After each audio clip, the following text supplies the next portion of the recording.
Hey there, I'm Sabrina, and I have an incredible story to share.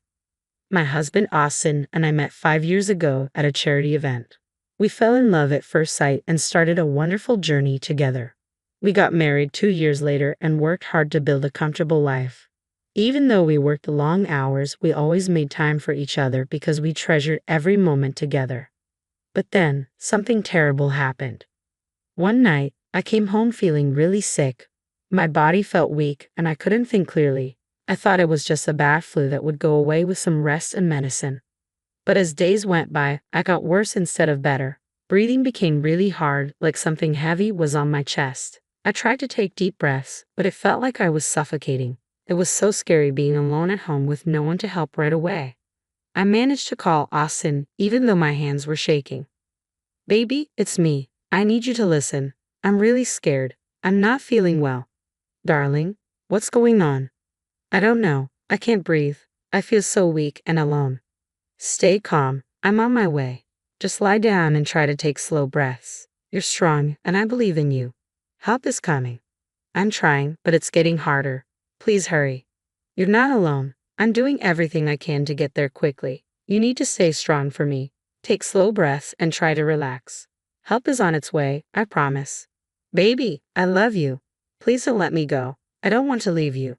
"Don't talk like that. You're going to be okay. Just keep holding on. I love you too, and I need you here with me. We'll get through this together, I promise. Just keep fighting." Austin didn't waste any time. He asked his friend to call an ambulance and rushed to get help. Every breath I took felt like it could be my last, and time seemed to slip away. Finally, after what felt like forever, I heard banging on my door. I was so weak that I could barely move, but I knew help had arrived. I let myself drift into darkness, hoping that the doctors and nurses would save me.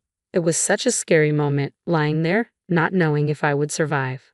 When I woke up, I found myself in a hospital room surrounded by white walls and the beeping of machines.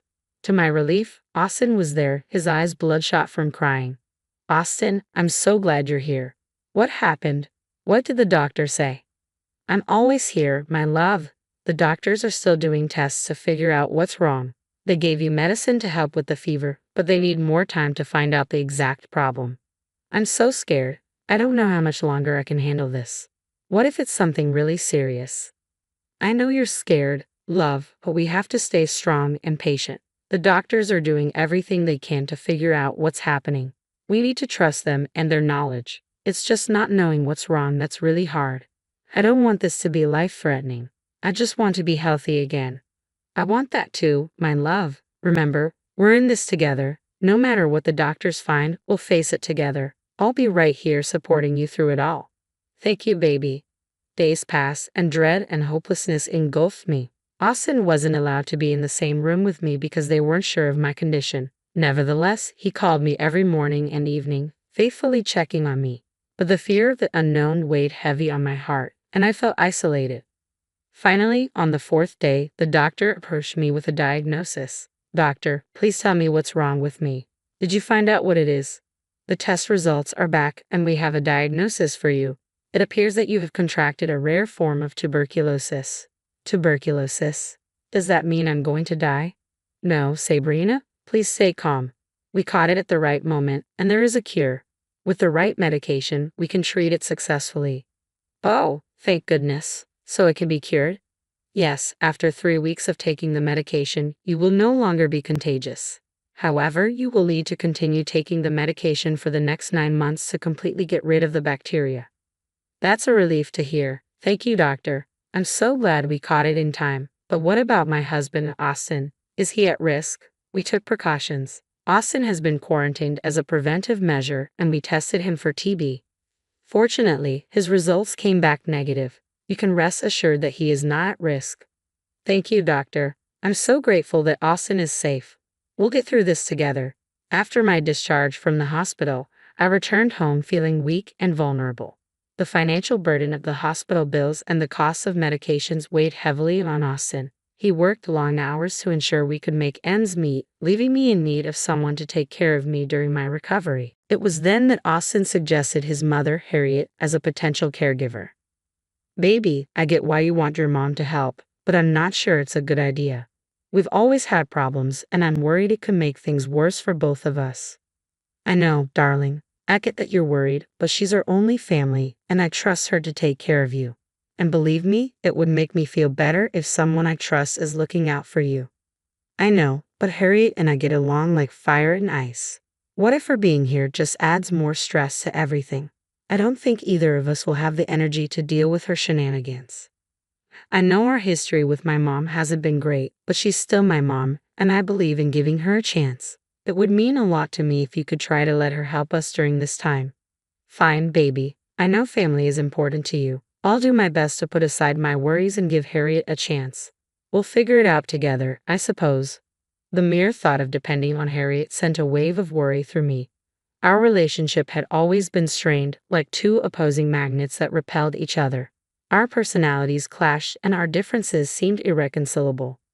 I often felt judged and unsupported in her presence, as if my choices and opinions were constantly under scrutiny. Harriet's presence had a way of making me feel small and insignificant. Her remarks and comments were often laced with disapproval, leaving me doubting my worth. It seemed like no matter what I did, I could never meet her expectations or gain her acceptance. Our interactions were filled with tension and a constant undercurrent of unease. But at that moment, when I needed help the most, I felt trapped. I had no other family to turn to for support. My parents had passed away, and I had no siblings.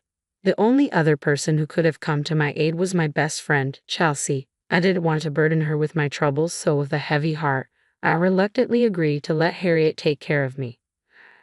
I knew that accepting her help came with its own set of challenges. It meant putting aside our differences and finding a way to coexist for the sake of my recovery. It meant swallowing my pride and opening myself up to the possibility of disappointment once again. But I had no other choice. I needed someone to be there for me, even if it was someone as challenging as Harriet. Little did I know that the path ahead would be filled with frustration and disappointment. Harriet's assistance turned out to be far from what I had hoped for.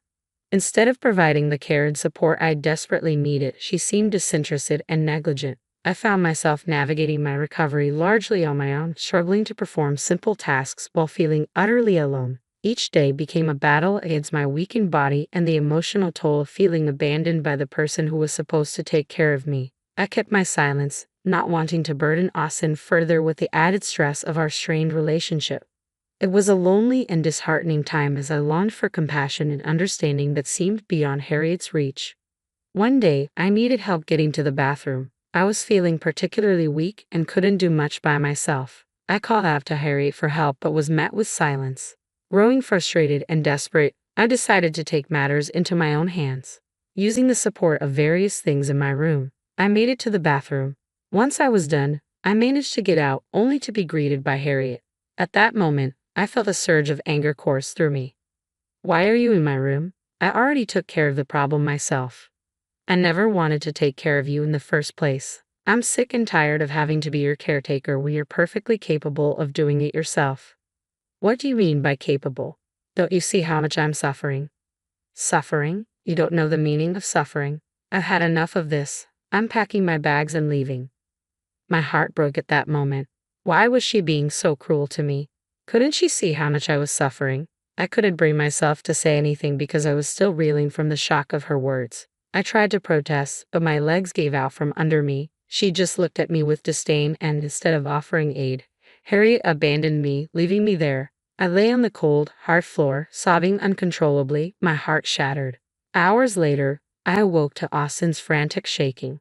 My body was trembling, and my temperature had soared. Austin rushed to get me back onto the bed, administering my medications with a mix of concern and anger. "Where is my mother, darling? What happened?" I don't know how to say this, but she left. I called to her to help me get to the bathroom for half an hour before I finally dealt with it myself. Then, when I was done, she came into my room and said such cruel things to me. She told me she never wanted to take care of me and that she was done. I can't believe she would do that. "I'm so sorry, my darling. I can't believe my mother would treat you this way. It's not fair to you, especially after everything you've been through. You don't have to apologize for anything, my dear. I can't understand why she would be so cruel. I'm sorry for burdening you with this." "My love, you were never a burden to me. I love you, and I hate to see you hurt. I'll talk to my mother and make sure she knows how unacceptable her behavior was. You deserve better, and I promise to stand by you through it all. Thank you, baby." In a desperate attempt to find help, Austin called my best friend Chelsea, and she agreed without hesitation to care for me for the next week. With Chelsea by my side, my recovery progressed smoothly. Finally, I regained my health and decided it was time to address Harriet's situation. Just as I resumed my job, Austin called me with startling news. His mother, Harriet, had been involved in a car accident, breaking both her legs and an arm. I asked Austin what we were going to do, and he admitted he didn't know. Harriet lived alone, and there was no one else to care for her. At that moment, a decision crystallized in my mind. I would be the one to take care of Harriet. When I arrived at the hospital to pick up Harriet, she snapped at me, demanding to know when Austin would come to look after her. I smiled calmly and explained that I would be her caretaker since Austin was too overwhelmed with work. Harriet's shock was evident as she realized the tables had turned. As I cared for Harriet, I made sure her life was just a little more inconvenient, a gentle reminder of the pain she had inflicted upon me. These inconveniences were minor, not harmful, but infuriating. For example, I knew how picky Harriet was with her food, so some days I would purposely cook dishes I knew she hated or oversalt her food a little. Whenever she settled down to watch her favorite TV show, I would misplace the remote, causing her to call me to help find it, but I would conveniently be busy with a chore at that moment. Sometimes, I adjusted the volume just slightly, forcing her to strain her ears or reach for the remote she had finally found. It was a small act, but it spoke volumes about the power of inconvenience. In the mornings, when she craved a steaming cup of coffee, I would accidentally use her favorite mug and leave it unwashed. She would have to settle for a different cup or spend time cleaning her treasured mug. These small disruptions might seem trivial, but they served as a reminder that actions have consequences and thoughtlessness can lead to inconvenience. I also made sure that the items she needed were just slightly out of reach. If she desired a book from the shelf, I would place it a little higher, prompting her to stretch or ask for assistance. It was a subtle way of reminding her that dependence on others requires humility and gratitude. While these actions may have seemed petty, they allowed me to regain a sense of power and control. It allowed me to assert myself and emphasize the importance of compassion and understanding in our interactions. Harriet began to experience firsthand the frustration she had subjected me to during my illness, and perhaps she started to understand the consequences of her behavior. Through these subtle inconveniences, I hoped to create an environment where Harriet could reflect on her actions and recognize the value of empathy. I wanted her to realize that it is our responsibility to treat others with kindness, especially when they are vulnerable or in need. As the weeks turned into months, Harriet's physical injuries began to heal. But something unexpected happened. Instead of showing any growth or empathy, she began to display entitlement and dissatisfaction with the care I provided. She called Austin, complaining that I wasn't taking good care of her. Concerned by his mother's complaints, Austin came over that night and asked her what was going on. "Mom, I heard you've been complaining about Sabrina not taking good care of you. What's going on?" "Austin, let me tell you, she's been doing a terrible job. I can't believe I have to rely on her. She's been so neglectful." "Well, I understand you're frustrated, but let's not forget how you treated Sabrina when she needed you. She stepped up to care for you despite your differences. She showed compassion and support even though it wasn't easy for her." "Well, she should have done better. I don't see why I have to be grateful for her help. You should have done better for her too. With the way you treated her, I'm surprised she didn't cause you any harm. A little neglect from her is better than her abandoning you, isn't it?" I didn't realize. It's time to acknowledge Sabrina's efforts and be grateful for what she did for you. If you're going to be disrespectful and unappreciative, then maybe you should find help on your own, just like you made us do for Sabrina. With that, Harriet scoffed and turned her head away, throwing a tantrum like a child. While Austin may have entertained it earlier, he got sick of always playing to his mother's demands. He grabbed my hand, walked out the door, and drove us back home. While I didn't expect Austin to stand up for me, I was beyond grateful that he did. It felt good to have the man I love reciprocate his love for me in such an obvious manner. In the days that followed, Harriet's absence became palpable. She didn't reach out to us, and we didn't make any attempts to contact her either. We wanted to give her space to reflect on her actions and determine if she was truly ready to change. Through a chance encounter with one of Harriet's neighbors, Austin learned that she had hired someone to assist her. However, it became apparent that the hired help was treating her in the same dismissive and neglectful manner that Harriet had treated me. Austin and I learned of this with a mix of disappointment and understanding. We had hoped that their experiences would have opened Harriet's eyes to the importance of compassion and empathy, but it became evident that true transformation is a personal journey that cannot be forced upon someone. In the end, we made the conscious decision not to intervene.